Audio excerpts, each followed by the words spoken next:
जय Hind dear student.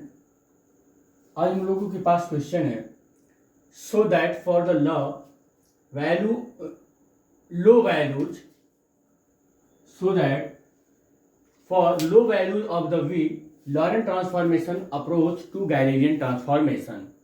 बेटे हम लोगों ने गैलीलियन ट्रांसफॉर्मेशन भी कर लिया है और फिर स्पेशल थ्योरी ऑफ रिलेटिविटी में हमने इंट्रोडक्शन का एक क्लास किया, फिर हमने माइकलसन मोरले का एक क्लास किया जो माइकलसन मोरले एक्सपेरिमेंट पर बेस्ड है। इसके बाद फिर हमने एक लेक्चर किया कि पॉस्टुलेट क्या है स्पेशल थ्योरी ऑफ रिलेटिविटी की, जो आइंस्टीन सर ने दो इंपॉर्टेंट पॉस्टुलेट दिया था। पहला जो पॉस्टुलेट है वो है कि फिजिक्स के जितने भी लॉ हैं, जितने भी फंडामेंटल सिद्धांत हैं, वो बिल्कुल इनर्शियल फ्रेम में वैसे कि वैसे लागू होते हैं, उनमें कोई चेंजिंग नहीं करनी पड़ती है।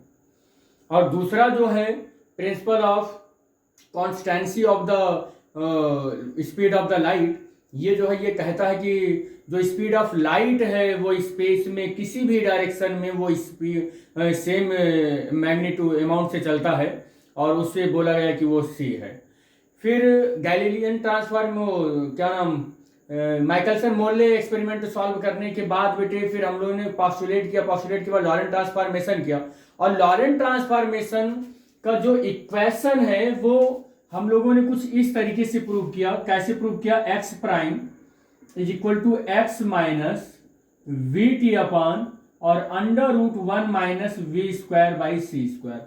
ये है हमारा लॉरेंट ट्रांसफॉर्मेशन। और y prime is equal to y prove किया, z prime is equal to z और t prime is equal to t minus v x by c square upon under root 1 minus v square by c square. ये Galilean Laurent transformation prove हुआ है। और बेटे जब हमने Galilean transformation prove किया था तो x prime is equal to क्या था? x माइनस वी टी था और y prime is equal to y था, z prime is equal to z था और t prime is equal to t था। मतलब उसमें ये देखा गया था कि दो इनर्शियल फ्रेम ऑफ रेफरेंस है तो उसमें टाइम चेंज नहीं होता है और उसमें ये जो पोजीशन का इक्वेशन था ये था। लेकिन यहाँ पर जो लॉरेंट ट्रांसफॉर्मेशन था इसमें पोजीशन की इक्वेशन में थोड़ा सा चेंज हुआ है और कौन कितने फैक्टर का चेंज हुआ है? Root 1 minus v square by c square, इस फैक्टर का चेंज हुआ है। और ये दोनों इक्वेशन सेम एज हैं और टाइम में थोड़ा सा चेंज हुआ है। टाइम में इतना फैक्टर का यहाँ पर डिक्रीजमेंट हुआ है टाइम में, लेकिन इतने फैक्टर का यहाँ पर 1 अपान में हुआ है under root 1 minus v square by c square. अब अगर आपको गैलीलियन ट्रांसफॉर्मेशन के सारे इक्वेशन मालूम है, लॉरेंट ट्रांसफॉर्मेशन के सारे इक्वेशन मालूम है, तो आप यहां पर आप बहुत अच्छे से इस क्वेश्चन को सॉल्व कर पाएंगे। So that for the low value of v की जो वैल्यू है बहुत स्मॉल है, मतलब बहुत छोटी वैल्यू है। अब ये छोटी वैल्यू क्यों कही जा रही है, इसके पीछे रीजन आपको मालूम होना चाहिए कि ये छोटी किसके कंपैरिजन में कही जा रही है? सी के कंपैरिजन में कहा जा रहा है। अब सी क्या है? C is the speed of the light that is the 3 × 10⁸ metre per second. तो लाइट की स्पीड से ये वैल्यू बहुत ही छोटी है। लाइट की स्पीड से ये वैल्यू बहुत ही छोटी है। अरे ये क्या हो गया, आज गिर जा रहा है ये। अब ये वैल्यू अगर बहुत छोटी है तो कह रहा है कि फिर लॉरेंट ट्रांसफॉर्मेशन को देखो कि वो गैलीलियन ट्रांसफॉर्मेशन के जैसा है कि नहीं है। अगर आप देख लो बेटे, अगर लॉरेंट ट्रांसफॉर्मेशन से हमें गैलीलियन बताना है तो एक चीज देखो, लॉरेंट ट्रांसफॉर्मेशन में ये एडिशनल टर्म है, यही हमें रिड्यूस करना होगा और ये दिया गया है कि v बहुत छोटा है c से, तो v बाई c क्या होगा? वो बहुत छोटा हो जाएगा 1 से भी।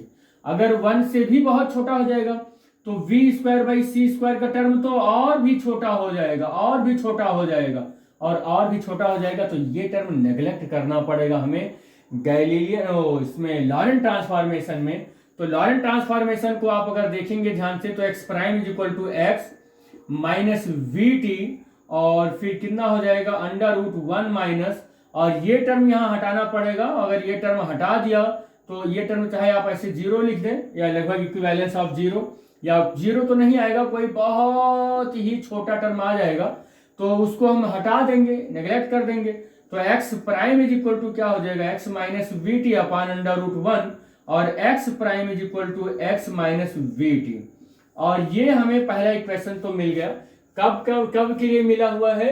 When the value of v is very small, value of v is very small. तो हमने क्या किया था कि लॉरेंट ट्रांसफॉर्मेशन का ये इक्वेशन लिया था और गैलीलियन ट्रांसफॉर्मेशन का ये इक्वेशन प्रूव हो गया।